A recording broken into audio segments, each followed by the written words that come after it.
Hello students, welcome to CGS. So बच्चा in solution lecture series, our ninth lecture is about the vapor pressure and Raoult's law. Very important topic बच्चा. It is a basic of so many topics and question can be asked from whether the numerical part or from the theory part. So you cannot skip any one of these. So in today's class we gonna cover our theory part and in tomorrow's class we'll cover the numerical. So बच्चा please understand the theory properly so that you can do numericals easily. So let's start the topic. So yes बच्चे, आज का हमारा topic क्या रहेगा? रॉल्ट्स law. हम लोगों ने पिछले लेक्चर में क्या कवर किया था? Vapour pressure of pure liquid. Vapour pressure का बेसिक हम लोगों ने कवर किया था. अभी इस लेक्चर के अंदर हम लोग क्या करेंगे बच्चा? सोल्यूशन लेके चलेंगे. और जो सोल्यूशन है वो लिक्विड सोल्यूशन है. लिक्विड का मतलब जो सोल्यूट है वो भी आपके पास लिक्विड रहेगा और जो सॉल्वेंट है बच्चा वो भी क्या रहेगा आपके पास? लिक्विड. और इसके अलावा दोनों ही क्या रहेंगे बच्चे आपके पास? वॉलेटाइल. वॉलेटाइल मतलब जिनके वेपर बन सकते हैं, जो उड़ जाते हैं. ठीक है, तो अभी देखो बच्चे, समझते हैं इस चीज को आके. देखो आपके पास क्या है बच्चा जी? You have solute and solvent. Solute आपके पास क्या होता है? बी. सॉल्वेंट क्या होता है आपके पास? A. You have liquid. Since both are volatile in nature, तो दोनों का अपना कुछ ना कुछ क्या होगा बच्चा जी? वेपर प्रेशर होगा. ठीक है, अब आपने इन दोनों को क्या कर दिया? मिक्स कर दिया. We made a solution. Solution कैसे बना? A प्लस बी से. अब जब आपने सॉल्यूशन बनाया तो डेफिनेटली दो इसके अंदर कंपोनेंट्स हैं, तो दोनों का जो प्रेशर है वो एक दूसरे को अफेक्ट करेगा. तो सॉल्यूशन का बच्चे वेपर प्रेशर क्या हो जाएगा? PA प्लस PB, जहाँ पे PA और PB क्या है? पार्शियल प्रेशर्स या partial vapour pressure of A and B respectively. Getting my point? अभी प्योर नहीं है ना, एक का प्रेशर दूसरे को अफेक्ट करेगा ना. मैंने बताया था मॉलिक्यूल्स हैं, तो एक के मॉलिक्यूल दूसरे के मॉलिक्यूल से या पार्टिकल से टकराएंगे तो एक दूसरे के प्रेशर के अंदर बच्चे कुछ ना कुछ चेंजेस आएंगे. और जब आपके पास मल्टीपल कंपोनेंट्स होते हैं किसी एक सॉल्यूशन के अंदर, तो वहाँ पे जो प्रेशर्स होते हैं इंडिविजुअल कंपोनेंट के, उनको हम पार्शियल प्रेशर बोलते हैं. ठीक है, तो आपको इतना सा ध्यान में होगा. और इस टर्म को मैं किसके इक्वल लिख लेती हूँ? PT के इक्वल लिख लेती हूँ. ठीक है बच्चा, यहाँ तक क्लियर है आपको? मैं लिख देती हूँ P0 A and P0 B आपके पास क्या है बच्चा जी? Vapour pressure of pure liquid A and B. PA and PB क्या है बच्चा जी? Partial vapour pressure of liquid A and B in solution. Partial word आ गया तो पता ही चल रहा है कि सॉल्यूशन ही होगा. अब देखो बच्चा, रॉल्ट्स लॉ ने इसको कैसे एक्सप्लेन किया था, रॉल्ट्स लॉ ने यहाँ पे कैसे इसको फॉर्मुलेट किया था. रॉल्ट्स लॉ कहते हैं कि अगर आपके पास वॉलेटाइल लिक्विड है सॉल्यूशन के अंदर, तो जो पार्शियल वेपर प्रेशर होता है हर कंपोनेंट का, वो डायरेक्टली प्रोपोर्शनल होता है इसके मोल फ्रैक्शन के. बच्चा जी, जब हमने वेपर प्रेशर का टॉपिक किया था तो मैंने आपको वहां पे बताई थी कि vapour pressure does not depend upon the amount taken. Amount पे डिपेंड नहीं करता, बट वहां पे प्योर लिक्विड की बात हो रही थी. Now we have taken the solution. Solution के अंदर दो तरह के कंपोनेंट है, तो डेफिनेटली जिसकी अमाउंट ज्यादा होगी यहाँ पे उसके वेपर ज्यादा बनेंगे ना, क्योंकि यहाँ पे अलग अलग का कॉन्ट्रीब्यूशन है और एक कंपोनेंट दूसरे को अफेक्ट कर रहा है. ठीक है, कोई प्रेशर की फॉर्म में अफेक्ट कर रहा है, कोई किसी के पार्टिकल ज्यादा हैं तो वो कम वाले पार्टिकल को रेजिस्ट कर रहे हैं. ठीक है ना, मतलब जो पार्टिकल ज्यादा प्रेजेंट है वो वाला फैक्टर ज्यादा, वो वाला कंपोनेंट ज्यादा डोमिनेट कर रहा है. वो मैंने इंडिविजुअल के लिए बताया था. Now we are talking about the solution.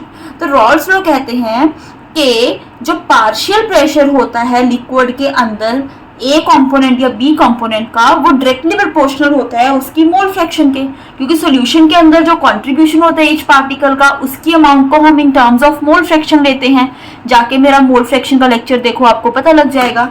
तो रॉल्ट्स लॉ ने क्या कहा था बच्चा जी?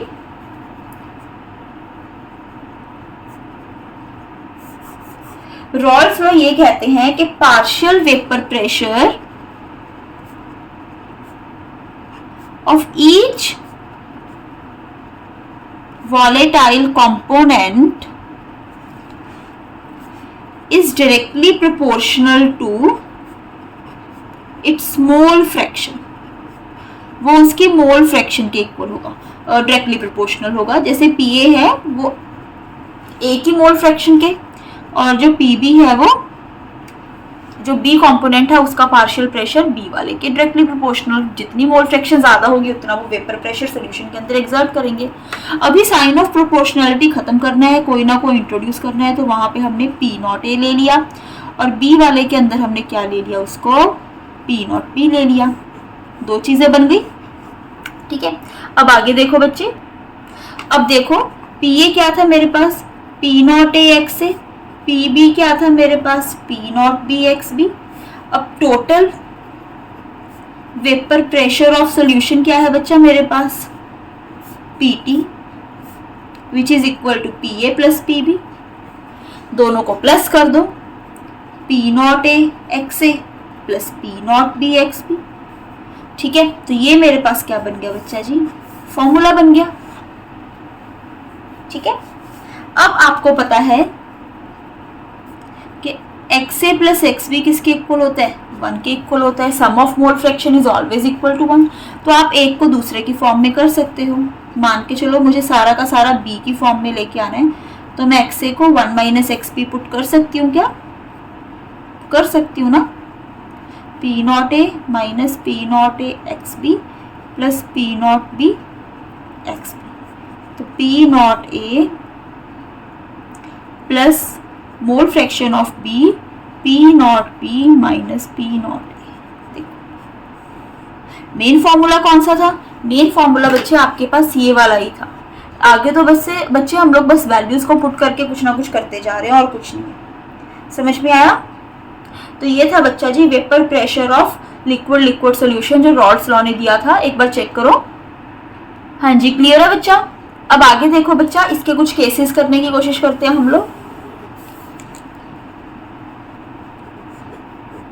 अब देखो, अब मान के चलो इफ P नॉट A, जो A वाले का वेपर प्रेशर है बच्चा जी, वो B वाले से क्या है, कम है, ठीक है।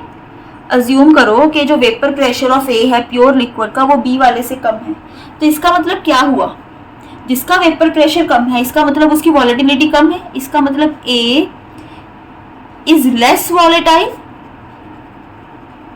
Then B। एन अवस्थी में ऐसे क्वेश्चंस पढ़े हैं। जिसका बच्चा जी वेपर प्रेशर कम है उसका मतलब उसका बॉइलिंग पॉइंट क्या हो गया बच्चा जी, ज्यादा। ये बात समझ में आ रही हो? ये बात हमने की थी ना बच्चा जी कि बॉइलिंग पॉइंट और जो वेपर प्रेशर है वो क्या है, inversely proportional to each other है। क्या ये बात समझ रहे हो? हमने कैसे सीखा था इसको कि अगर ऊपर से प्रेशर कम लग रहा है तो वेपर जल्दी बनेंगे, ज्यादा बनेंगे, तो इसका मतलब वो जल्दी बनेंगे तो बॉइलिंग पॉइंट उसका जल्दी आ जाएगा ना। कम होगा बॉइलिंग पॉइंट, कम का मतलब हो गया वैल्यू कम होगी उसकी। तो वही बात होगी ना, जिसके वेपर कम बन रहे हैं, ठीक है, तो वेपर प्रेशर जिसका कम है मतलब उसके वेपर कम बन रहे हैं, तो उसका बॉइलिंग पॉइंट ज्यादा है, मतलब वो लेट बन रहे हैं बच्चा जी, ठीक है ना। जिसका वेपर प्रेशर कम उसका बॉइलिंग पॉइंट ज्यादा। तो इस बात का आप लोग ध्यान रखोगे। तो ये जो हमने टॉपिक किया है ना बच्चा, ये हमने किया है लिक्विड फेज के अंदर, ठीक है ना, कि लिक्विड से हमारे वेपर बन रहे हैं। क्लियर है बच्चे? ये सारा किसमें था बच्चा जी, इन लिक्विड फेज। यूजुअली हमारा लिक्विड फेज में ही चलता है सारा कुछ, कि लिक्विड से वेपर बन रहे हैं। मैं आपको बताऊंगी एक और केस भी, तभी मैं स्पेसिफाई कर रही हूँ ऊपर लिक्विड फेज। आगे बच्चे देखो इसकी ग्राफिकल रिप्रेजेंटेशन, मैं इसी वाले केस को लेके चल रही हूँ। देखो आपके पास बच्चा क्या है, ड्रॉ करने का तरीका सीख लो, ठीक है। जो ये वाली साइड है ना आपके पास, वेट एक सेकंड में चेक कर लूँ, अभी वीडियो बन रही है ना, यस बन रही है। तो यहाँ पे बच्चा जी क्या है मेरे पास, प्योर लिक्विड A है, ठीक है। लिक्विड A है तो सारा का सारा कंपोनेंट A ही है। B यहाँ पे क्या हो गया बच्चा जी, 0। और ये वाला बच्चे साइड है जहाँ पे मेरे पास क्या है, प्योर B है, तो A वाला क्या है बच्चा जी, 0, ठीक है। तो अब देखो उसके बाद क्या है, अगर मेरे पास यहाँ पे प्योर कंपोनेंट A है तो उसका कुछ ना, जो उसका वेपर प्रेशर है वो भी क्या होगा मेरे पास, P नॉट है। और अगर मेरे पास यहाँ पे प्योर B है तो उसका जो वेपर प्रेशर होगा वो भी क्या होगा, P नॉट P। अब आप लोग कहोगे मैम आपने यहाँ पे कम और यहाँ पे ज्यादा क्यों रखा? बच्चा जी जैसे मर्जी कर लो, बराबर कर लो, ये ऊपर ये नीचे कर लो, बट मैंने यहाँ पे अज्यूम किया है कि ए का वेपर प्रेशर कम है बी से। अगर आपने बी का अगर आपने ए का ज्यादा मानना है तो ए वाले पॉइंट को ऊपर कर देना। सिंपली ये वेपर प्रेशर शो कर रहा है इस डेटा से जो मैंने ऊपर बताया था आपको, ठीक है ना। इसकी हेल्प से मैंने ये वाली चीज ड्रॉ की, बराबर कर लो, है ना, इसको ऊपर इसको नीचे कर लो, कोई इशू नहीं है, बट मैं थोड़ा सा प्रॉपर चल रही हूँ। अब देखो क्या होगा बच्चा जी, अब धीरे धीरे हम ए के अंदर बी को ऐड करते जाएंगे। अगर आप ए के अंदर बी को ऐड करते जाओगे तो आपके पास सोल्यूशन बनना शुरू होता रहेगा बच्चा, ठीक है, सोल्यूशन बनता जाएगा। अब धीरे धीरे क्या होगा बच्चा जी, जब ए के अंदर बी को ऐड किया तो देखो ये तो प्योर वाला था, पर ये वाली सारी रोज किसकी है मेरे पास? वेपर प्रेशर की है ना, ये सारा वेपर प्रेशर है। तो अब देखो ए के अंदर बी ऐड करना शुरू किया तो उसके चलते बच्चा जी सोल्यूशन का वेपर प्रेशर भी इंक्रीज हुआ, हो रहा है यहाँ तक पहुंच गए। ऐसे ही इस तरफ से देख लो कि आपने बी के अंदर ए को ऐड करना शुरू किया तो धीरे धीरे धीरे धीरे देखो वेपर प्रेशर बढ़ता जा रहा है, सोल्यूशन का बढ़ता जा रहा है। तो ये चीज़ है। तो ये वाला जो मेरे पास बच्चा जी पॉइंट आया, ये मेरे पास क्या है? Total pressure which is equal to P A plus P B. P A plus P B मतलब ये जो हमने किया था यहाँ पे। तो ये ग्राफ आपको बच्चे आना चाहिए। ये क्या था मेरे पास? मोल फ्रैक्शंस थे यहाँ पे। हाँ बच्चे क्लियर है आपको? चलो आगे मूव करते हैं। यस बच्चा, लिक्विड फेज में हम लोगों ने पीछे कर लिया। लिक्विड फेज का मतलब कि जो लिक्विड था वहां से वेपर बन रहे हैं और उसी का हम लोगों ने सारा देखा कि वेपर प्रेशर कितना आ रहा है। अब जो मेरा बच्चा जी क्या है नेक्स्ट वाला, मोल फ्रैक्शन इन वेपर फेज, कि मेरे पास अब जो वेपर बन चुके हैं वो कितनी अमाउंट में बने, कि ए और बी लिक्विड दो थे ना सोल्यूशन के अंदर मेरे पास, ये ए प्लस बी का सोल्यूशन था मेरे पास। अब ये लिक्विड को जब बॉईल किया तो ऊपर की तरफ मेरे पास क्या बनने शुरू हो गए? वेपर बन गए। तो अब मुझे ये चेक करना है कि कौन से वाले कंपोनेंट के कितने वेपर बने। Getting my point? कौन से वाले के कितने वेपर बने, मुझे ये चीज चेक करनी है। पहले आप प्रेशर डिटेक्ट कर रहे थे जो वेपर बन रहा था, अभी आपको उसकी अमाउंट चेक करनी है लिक्विड पूरे सोल्यूशन के अंदर। अब बच्चा वो वेपर की अमाउंट कहाँ पे चेक करोगे? सोल्यूशन के ऊपर ही चेक करोगे। जो खाली वाला पोर्शन है वेपर तो वहीं पे आके बनेंगे ना। तो आपको ये देखना है कि ए के कितने वेपर है और बी के कितने वेपर हैं। तो बच्चा देखो वाई मैंने क्या रिप्रेजेंट किया है? ए की मोल फ्रैक्शन वेपर फेज में, वेपर फेज मतलब जो ऊपर वाला रेड वाला फेज है above the solution. Y B मैंने क्या लिया है? बी की mole fraction in vapour phase above the solution. X A X B क्या थे? लिक्विड फेज के अंदर होते हैं। वाई बी मेरे पास वेपर फेज के अंदर होते हैं। पहले लिक्विड के अंदर चेक कर रहे थे, अभी वेपर फेज में चेक कर रहे हैं। तो कितनी अमाउंट ऑफ ए के वेपर्स बने हैं बच्चा जी?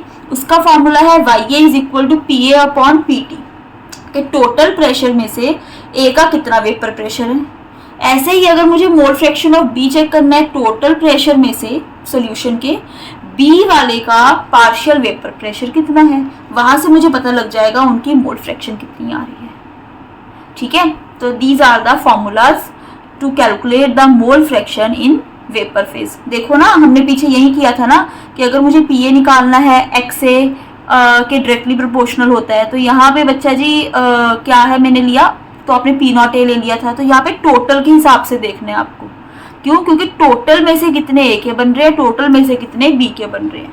ठीक है, तो ये ध्यान में रखना। ये फॉर्मूलाज भी इंपॉर्टेंट है, पेपर में क्वेश्चन आएगा, कंपटीशन के लिए इंपॉर्टेंट है, बोर्ड्स के लिए आप लोग स्किप कर सकते हो बिल्कुल इसे।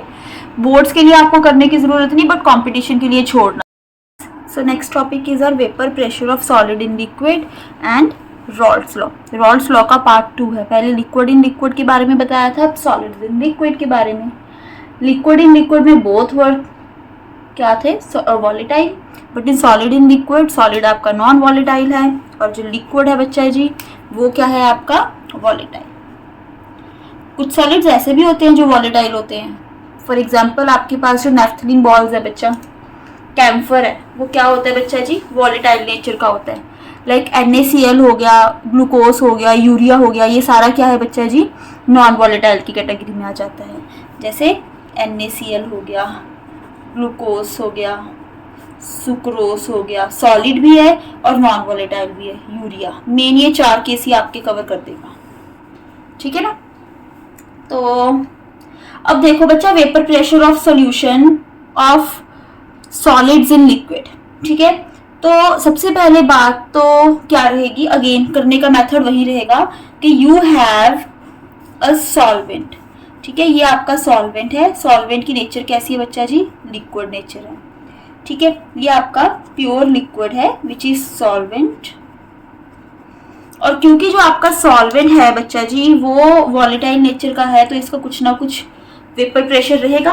यस रहेगा। अब इसके अंदर आपने क्या किया, एक नॉन वॉलेटाइल सोल्यूट ऐड कर दिया। ठीक है, अब नॉन वॉलेटाइल है तो उसका वेपर प्रेशर तो आएगा ही नहीं, चाहे सॉल्यूशन में है चाहे प्योर है। अब आपने इन दोनों को मिला के क्या बना लिया, सॉल्यूशन। अब ये जो सॉल्यूशन बना बच्चा जी, सॉल्यूशन के अंदर क्या होगा, सॉल्यूशन के अंदर आपके पास वॉलेटाइल लिक्विड है और नॉन वॉलेटाइल सोल्यूट है। अभी हमें ये देखना है कि यहाँ पे जो वेपर प्रेशर है वो कैसा रहता है, कम रहता है, ज्यादा रहता है, इक्वल रहता है। तो जो सॉल्यूशन का वेपर प्रेशर है बच्चे, मैं उसको पीएस मान लेती हूँ।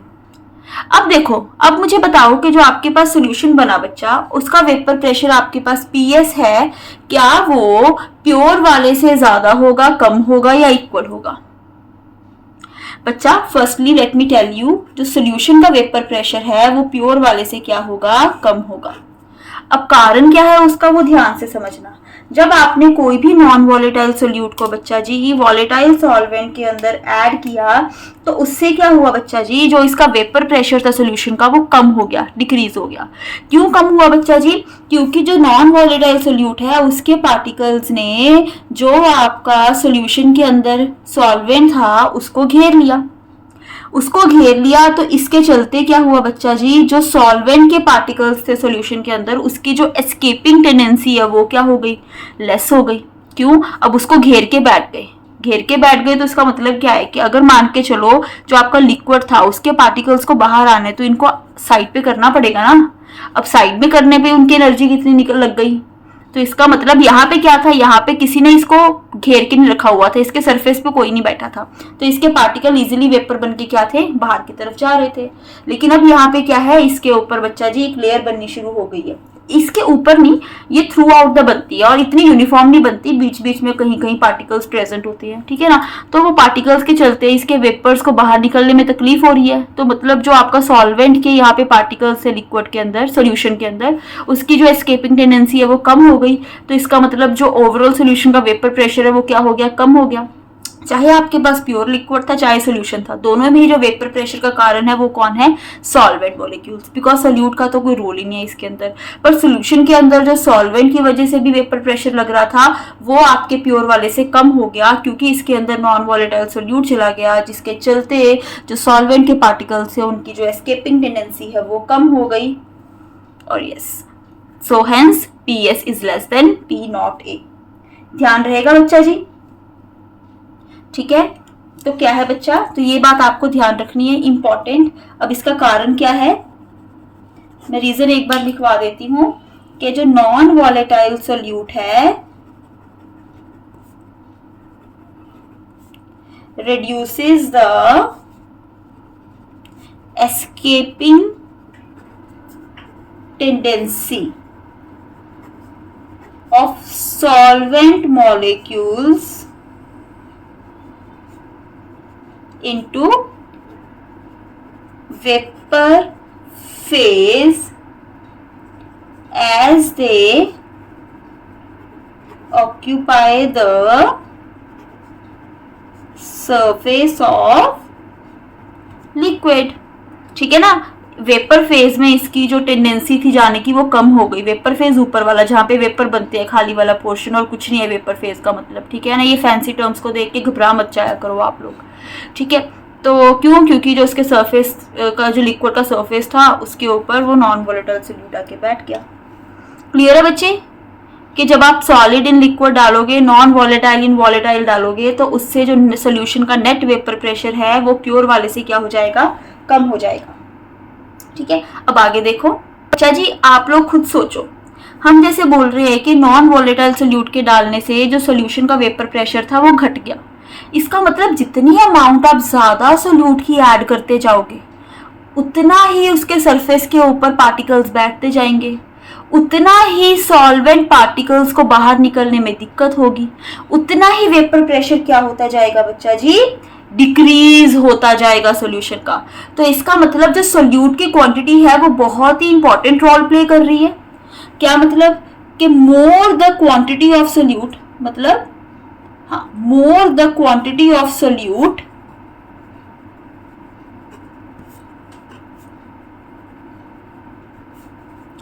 more decrease in the vapor pressure of solution। ये बात समझ रहे हो ना बच्चा जी, कि जो डिक्रीज है वो किस चीज पे डिपेंड कर रहा है, quantity of non volatile solute, ठीक है। बट जो बच्चा जी डिक्रीज इन वेपर प्रेशर है वो उसकी नेचर पे डिपेंड नहीं करता, doesn't depend upon nature of solute. Very important, दोनों ही पॉइंट इंपॉर्टेंट है। कितनी क्वांटिटी ऐड कर रहे हो उस चीज से वेपर प्रेशर अफेक्ट हो रहा है, क्या उसकी नेचर है उससे अफेक्ट नहीं हो रहा है। इसका मतलब क्या है बच्चा जी, चाहे तो आप 1 मोल ऑफ सुक्रोज ले लो, क्वांटिटी सेम रख दो, ठीक है ना, इन 1 kg वाटर, चाहे आप 1 मोल ऑफ यूरिया ले लो इन 1 kg of water, quantity same है पर नेचर अलग अलग है।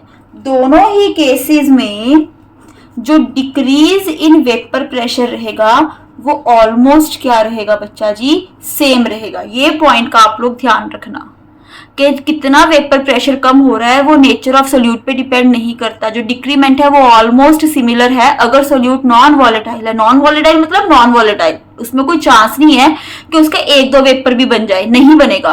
पर क्वांटिटी ज्यादा होगी तो उससे डिक्रीमेंट ज्यादा होगा, क्वांटिटी कम होगी डिक्रीमेंट कम होगा वेपर प्रेशर का। तो बेसिकली बच्चा नेचर ऑफ सोल्यूट पे डिपेंड नहीं कर रहा, बट कंडीशन है एट सेम टेम्परेचर। ऐसा ना हो कि टेम्परेचर अलग अलग कर रहे हो, टेम्परेचर के वेरी करने से सारे फैक्टर ऊपर नीचे हो जाते हैं, ठीक है। तो कुछ पैरामीटर्स को हमें ध्यान में रखना पड़ता है। गेटिंग माय पॉइंट बच्चे, ये इंपॉर्टेंट चीज थी, ध्यान में रखियो। क्लियर हो गया? अब इसके एक्सप्रेशन ड्राइव करें हम लोग, चलो शुरू करो बच्चा जी। यस बच्चा, तो अभी एक्सप्रेशन देखो रॉल्स लॉ का for solution in solid in liquid, ये वेरी इंपॉर्टेंट है, इसका फॉर्मूला बेसिकली इंपॉर्टेंट है, पर कैसे ड्राइव हुआ मैं ये चीज आपको बता रही हूँ। वेदर कंपटीशन बोर्ड्स दोनों के लिए करना जरूरी है। यहाँ से हम लोग अपनी फर्स्ट कॉलिगेटिव प्रॉपर्टी की तरफ मूव करेंगे, क्या होती है वी विल डिस्कस लेटर। देखो हम लोगों ने क्या सीखा है अभी, कि vapour pressure of solvent in the solution है ना, जो आपने लिक्विड से भी सीखा था कि जो आपका पीए आता है वो डायरेक्टली प्रोपोर्शनल होता है कि उसके अंदर उस लिक्विड की कितनी मोल फ्रैक्शन है इनटू वेपर प्रेशर प्योर वाले का। किया था ना हमने कि PA is equal to XA into P naught A, ये एक्सप्रेशन किया था लिक्विड वाले से। तो वही वाली चीज है कि सॉल्वेंट, क्योंकि अभी हम सॉलिड इन लिक्विड लेके चल रहे हैं बच्चा जी, तो बेसिकली सॉल्वेंट की वजह से वेपर प्रेशर होगा ना, सॉलिड की वजह से तो होगा ही नहीं। तो क्या होगा, vapour pressure of solvent in solution, mole fraction of solvent in solution into pure solvent का कितना वेपर प्रेशर। अब नॉन वॉलेटाइल सॉल्यूट के ऐड करने से बच्चा जी जो ओवरऑल सोल्यूशन का वेपर प्रेशर है सॉल्वेंट की वजह से जो आ रहा है वो डिक्रीज होगा, पर टोटल वेपर प्रेशर की तरफ उसका कोई कंट्रीब्यूशन नहीं होगा, राइट। वो वेपर प्रेशर नहीं बना रहा, वेपर्स नहीं बना रहा तो वेपर प्रेशर भी नहीं बना रहा। तो इसका मतलब जो सोल्यूशन का वेपर प्रेशर है वो किसकी वजह से है, जो सोल्यूशन के अंदर सॉल्वेंट के पार्टिकल है उसके वेपर्स बने हैं, उसी के वेपर प्रेशर के इक्वल होगा।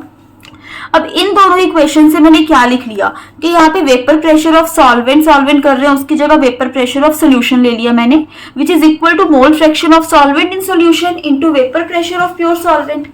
समझ पा रहे हो ना बच्चा, क्योंकि सोल्यूशन में भी सॉल्वेंट ही रिस्पॉन्सिबल है वेपर बनाने के, वेपर प्रेशर बनाने के।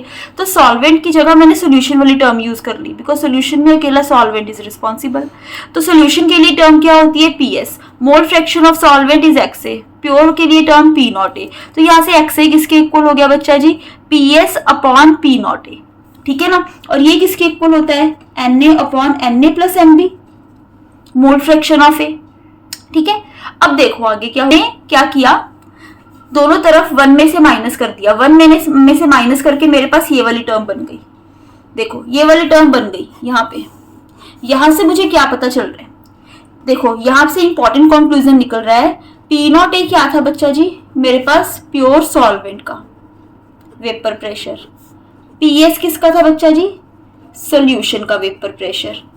अब P naught A minus P S क्या रिप्रेजेंट करेगा? अभी मैंने क्या बोला था, जब आप solid, non volatile solid in volatile liquid के अंदर डालते हो तो उसको डालने से क्या होगा बच्चे? सोल्यूशन का नेट वेपर प्रेशर कम हो जाएगा, क्योंकि एस्केपिंग टेंडेंसी कम हो जाती है, सोल्यूट के पार्टिकल उसके सरफेस को कवर कर लेते हैं। तो इसका मतलब प्योर वाले में से ही तो सोल्यूशन का माइनस होगा। इस कितना कम हुआ, कितना कम हुआ वो कैसे निकालोगे? प्योर वाले में से सोल्यूशन का माइनस कर दो। इसको क्या बोलोगे? Lowering in vapour pressure. क्या बोल दिया? Lowering. Decrease in vapour pressure term के ले ली, लोअरिंग इन वेपर प्रेशर। अब जब आपने इसको पी नॉट ए से डिवाइड कर दिया, ठीक है ना, तो ये क्या बन गया बच्चे? Relative lowering in vapour pressure. ये चीज आपको पता होगी कि जब आप अपॉन कर लेते हो तो वो एक रिलेशन में आ जाता है, ठीक है ना, कि कितने फ्रैक्शन में डिक्रीज हो रहा है बेसिकली। तो relative lowering in vapour pressure, और ये relative lowering in vapour pressure बच्चे किसके इक्वल है? एक्स बी के, मतलब मोल फ्रैक्शन ऑफ बी, मतलब बी की अमाउंट। यही तो हम लोग बोल रहे थे कि वैसे चाहे वेपर्स बनाने में सॉल्यूट का कंट्रीब्यूशन नहीं है, सारा का सारा वेपर प्रेशर जो सॉल्वेंट की वजह से ही आ रहा है सॉल्यूशन के अंदर, लेकिन सॉल्यूट की अमाउंट डालने से जो वेपर प्रेशर है सॉल्यूशन का वो कम होता जा रहा है। कितना कम हो रहा है बच्चा जी? That is lowering in vapour pressure. और अपॉन पी नॉट ए कर दोगे, फ्रैक्शन निकालना है, relative lowering in vapour pressure. और ये बच्चा सारी टर्म किसके इक्वल होगी? जितनी आपके पास बी की मोल फ्रैक्शन होगी। जितना ज्यादा अमाउंट ऑफ सोल्यूट आप ऐड करते जाओगे उतना ही वेपर प्रेशर में डिक्रीमेंट आता रहेगा। और इसी चीज को हम लोग क्या बोलते हैं बच्चा जी? Colligative property. This is the first colligative property we have covered. Colligative property होती क्या है? कॉलीगेटिव प्रॉपर्टी से पहले हम 2-3 टॉपिक बनाएंगे, बट यस एक कॉलीगेटिव प्रॉपर्टी हम लोगों ने कर ली। कॉलीगेटिव प्रॉपर्टी वो प्रॉपर्टी होती है जो number of moles of solute पे डिपेंड करती है, या आप बोलो अमाउंट ऑफ सोल्यूट पे डिपेंड करती है, ठीक है, depend upon amount of solute taken. अगर आप अमाउंट सोल्यूट की बढ़ाते जाओगे, जिस फैक्टर के बारे में आप बात कर रहे हो उसमें चेंज उतना ही ज्यादा आता जाएगा। जैसे यहाँ वेपर प्रेशर की बात कर रहे हो और सोल्यूट के डालने से वेपर प्रेशर कम हो रहा है, तो इसका मतलब जितनी अमाउंट ऑफ सोल्यूट बढ़ाते जाओगे वेपर प्रेशर उतना ही कम होता जाएगा। और कॉलीगेटिव प्रॉपर्टी क्या होती है बच्चा जी? Independent of nature of solute. जैसे मैंने पहले आपको बताया था, चाहे आप यूरिया लो, ग्लूकोज लो, कोई फर्क नहीं पड़ता, दोनों से जो डिक्रीमेंट है वो सेम आएगा, बट आपके पास जो अमाउंट है उसकी वो सेम होनी चाहिए, जो टेम्परेचर कंडीशन है वो सेम होनी चाहिए। क्लियर है बच्चे आपको? हाँ जी, is it clear to all? तो ये था बच्चे आपकी फर्स्ट कॉलीगेटिव प्रॉपर्टी जो रॉल्स लॉ से हम लोगों ने कवर की है। इसको हम लोग शॉर्टकट में बोल देते हैं RLVP, relative lowering in vapour pressure. देखो तो आज की क्लास में हमने क्या क्या किया? आज की क्लास में बच्चे हम लोगों ने वेपर प्रेशर रॉल्स लॉ का किया था, समरी बनवा रही हूँ। फर्स्ट हमने किसके लिए किया था? Vapour pressure liquid in liquid के लिए, जहाँ पे हमने फॉर्मूला बनाया था PT is equal to PA plus PB। ठीक है, ध्यान रखना फॉर्मूलाज का। तो क्या होता है? P not A XA plus P not B XB। Second हमने वेपर प्रेशर निकाला है सॉलिड इन लिक्विड में, नॉन वॉलेटाइल इन वॉलेटाइल में। तो यहाँ पे क्या आया था आपका? P नॉट A, क्योंकि आपके पास प्योर का ज्यादा है, माइनस सोल्यूशन का कर दो, क्योंकि नॉन वॉलेटाइल डालने से सोल्यूशन का कम होगा। अपॉन फ्रैक्शन लेनी थी तो ये ले लिया, is equal to NB upon NA plus NB। ये हम लोगों ने बनाया है, जिसको आप लोग क्या बोलते हो? Relative lowering in vapour pressure. और बच्चा जी एक और बात का ध्यान रखना, हमने मोल फ्रैक्शन में भी किया था। अगर मान के चलो आपका जो सोल्यूशन है वो बहुत ज़्यादा डाइल्यूट है, मतलब सोल्यूट की अमाउंट बहुत कम है, at that time instead of taking NA plus NB you can take NA। इससे आपके न्यूमेरिकल्स इजीली सॉल्व हो जाते हैं। हाँ जी बच्चा, क्लियर है यहाँ तक? तो बच्चा आज का हमने बड़ा इंपॉर्टेंट टॉपिक कवर किया है। कल की क्लास में आपको मैं न्यूमेरिकल्स करवाऊंगी, ठीक है? थैंक यू बच्चा जी, good luck. So yes students, कैसा लगा आपको आज का topic? Vapour pressure and Raoult's law बड़ा ही इंपॉर्टेंट टॉपिक है बच्चा जी। आगे जाके हम इसको कॉलीगेटिव प्रॉपर्टी में भी कवर करेंगे, जैसे कि मैंने अपने लेक्चर के टाइम में बताया। तो बच्चे कल हम इसके न्यूमेरिकल शुरू करते हैं। इफ़ एनी डाउट अकर तो आप लोग कमेंट सेक्शन में मुझे पूछ सकते हो, और मिलते हैं कल हम। Bye, take care.